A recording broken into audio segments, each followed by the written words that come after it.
coucou Péra. Pareil qu'une autre vidéo, je vais pas parler de faits historiques. J'ai été chercher encore chez mon ami Google des petites histoires pour s'endormir. J'en ai trouvé une avec un titre qui est intéressant, un petit village mystérieux. Je ne la connais pas, ça se trouve elle est nulle à chier. Je t'ai mis en fond la nature. Je ne savais absolument pas quoi mettre. Je ne savais pas mettre quelle musique mettre. Alors j'étais là, j'ai dit, allez, va pour la nature, on va se baigner les pattes, bref, à l'arrache. Alors, un petit village mystérieux. Il était une fois, dans un petit lieu dit mystérieux, appelé village des Trois Vallées, un endroit où il n'y avait jamais de soleil, et là où les habitants imprègnent. Bon, ça commence bien, déjà, j'arrive pas à lire la première phrase. Où les habitants imprègnent d'un visage morne depuis la mort tragique de la charmante et jolie Joséphine Beauté, femme de Wilbrod Barnum, maire de ce village. 2 ans avant la mort de celle-ci, était née une magnifique petite fille du nom Fritzelde. Oh putain, j'aurais dû lire le truc avant, il y a des noms encore à coucher dehors. Bon bref, on va essayer. Elle avait des cheveux longs, dorés, comme les rayons du soleil, des yeux bleus étincelants et d'une bonté identique à celle de sa mère. Wilbrod, perturbé par la mort de sa femme, se concentra sur l'éducation de Fritzelde. Quand elle fut en âge d'aller à l'école, il l'envoya au pensionnat. Quand l'école fut terminée, elle décida de revenir vivre avec son père parce qu'elle s'ennuyait beaucoup de celui-ci.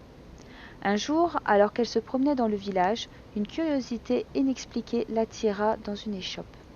Elle découvrit alors une multitude d'objets mystérieux. À la hauteur de son regard se trouvaient une harpe, des vases, des pierres précieuses et de l'argenterie. Puis, sans savoir le pourquoi, un médaillon attira son regard. Elle demanda au vieux sage combien en coûta-t-il. Le vieux sage, en se retournant tout étonné, répondit « Excusez-moi, ma très chère, vous ressemblez étrangement à une dame du nom de Joséphine que j'ai connue jadis. » Étonnant puisque sa mère portait ce nom. Je suis Fritzelde, seule et unique fille de Joséphine Beauté. Et puis, le vieux sage raconta à Fritzelde qu'il y avait de cela très longtemps, ici, à Trois-Vallées. Sa mère était la plus belle du village. Elle était à la fois une femme élégante, discrète, et le soleil semblait guider ses pas. Eh ben dis donc, elle envoyait du lourd, quoi. Chacun des villageois l'admirait jusqu'au jour où une méchante chipie arriva et raconta plusieurs âneries à son sujet. À partir de ce moment, les habitants se mirent à parler à son détriment. La pauvre était durement abattue. La douleur était telle qu'elle se jeta dans un abîme. Les habitants du village pleurèrent longuement. Étrangement, une seule chose fut récupérée suite à sa chute, un petit médaillon qui resta accroché à une branche. Et par hasard, ce médaillon était celui qui avait attiré l'attention de Fritzelde. Alors, le vieux sage décida de lui offrir en souvenir de sa mère. Fritzelde, tout ému, répondit « Oh, comment pourrais-je vous remercier ?» Et le vieux sage répondit « Allez en paix, mon enfant, et que Dieu soit avec vous. » Oh, putain, j'avais pas prévu ça. C'est la petite prière du soir en même temps que l'histoire à coucher dehors. Alors, sur le chemin du retour, elle se rendit à sa chaumière. Au moment de son arrivée, ses paupières devinrent lourdes. À ce moment, Fritzelde s'assit confortablement dans sa bergère et se laissa bercer par ses pensées d'autrefois. Elle se rappela les caractéristiques de sa mère. Tout à coup, l'image du médaillon hanta son esprit. Sa forme étoilée retint toute son attention. Elle se réveilla en sursaut, et à ce moment précis, elle regarda son médaillon et se rendit compte qu'un fragment était absent. Elle se leva rapidement et retourna à l'échoppe rencontrer le vieux sage qui lui avait remis. « Cher monsieur, m'est-il encore permis de prendre quelques minutes de votre temps précieux ?»« Bien sûr, avec grand plaisir. Je répondrai à toutes vos questions. Que puis-je faire pour toi ?» Alors, il la vouvoie et après il la tutoie. pourquoi pas. Elle raconta au vieil homme qu'elle se souvenait qu'au milieu de cet étrange médaillon, un segment était absent. Par le fait même, elle lui demanda si par hasard il avait le segment manquant. Le vieux sage lui répondit qu'après la triste mort de sa mère, il avait trouvé uniquement ce médaillon. Fritzelde, intrigué, lui demanda l'endroit exact où celui-ci avait été retrouvé. Vous rappelez-vous de l'endroit où celui-ci a été trouvé ? Bien sûr.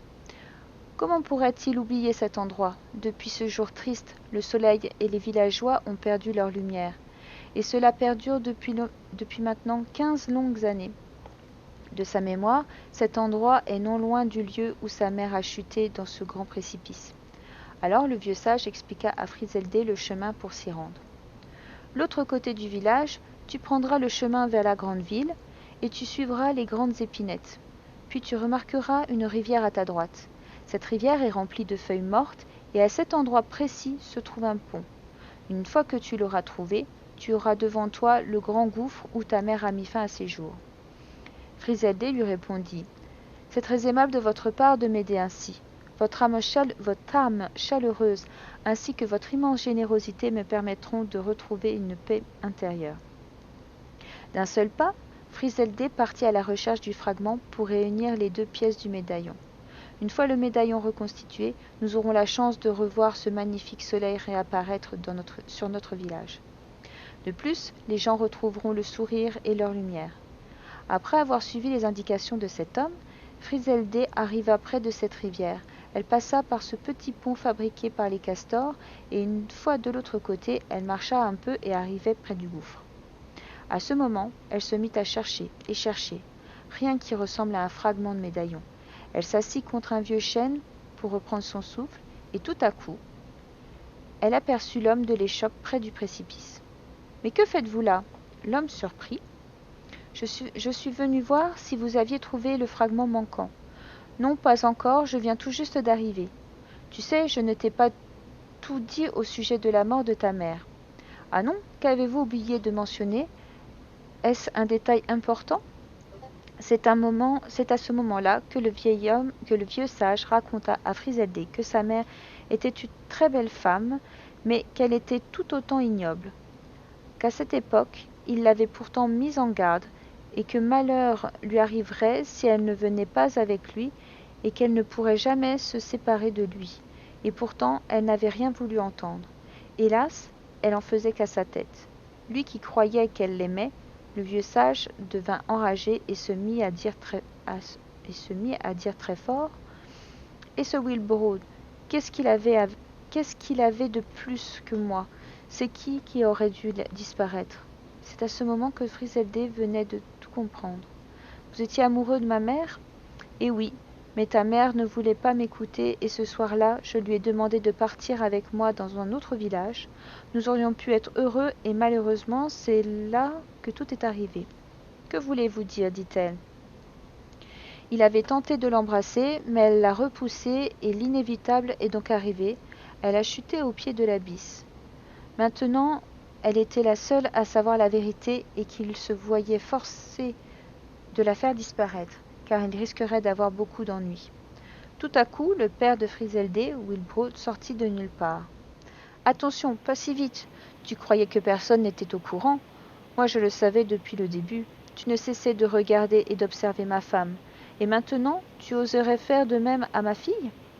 C'est à ce moment même que le vieux sage poussa Fritzelde vers le gouffre.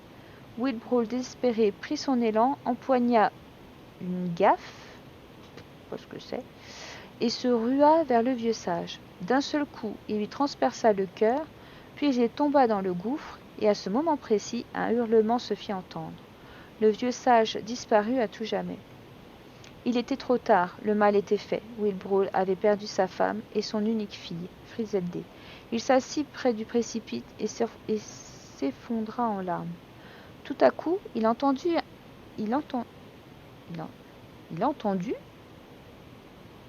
ouais, pourquoi pas, un bruit. Il s'étira le cou et regarda dans le précipice et vit la main de sa fille. « Papa, Fritzelde ?» Il courut agripper la main de sa fille et la remonta à ses côtés. Papa, j'ai retrouvé le fragment manquant du médaillon. C'est un soleil avec une pierre à l'intérieur. Oui, c'est une pierre d'ambre, dit-il. On dit de cette pierre qu'elle transmet l'énergie solaire et réchauffe le cœur de chacun. C'est alors qu'elle prit le médaillon, le plaça devant le soleil. Dès ce moment, le visage blême de Friseldé devint étincelant, ses cheveux ternes devinrent flamboyants, et le soleil, qui était disparu depuis très longtemps, devint tout à coup aveuglant. Les ronces et les plantes grimpantes se mirent à pousser, à recouvrir totalement le gouffre. Friseldé et son père s'embrassèrent, heureux d'être sains et saufs. Fini. C'est pas terrible. Je suis désolée pour cette histoire-là. Franchement, elle n'était pas terrible. Je m'attendais vraiment à un truc un peu mystérieux, un peu machin. Et puis, non. Désolée, mais je la mets quand même. Voilà. Allez, bonne nuit, Pierre. Bisous.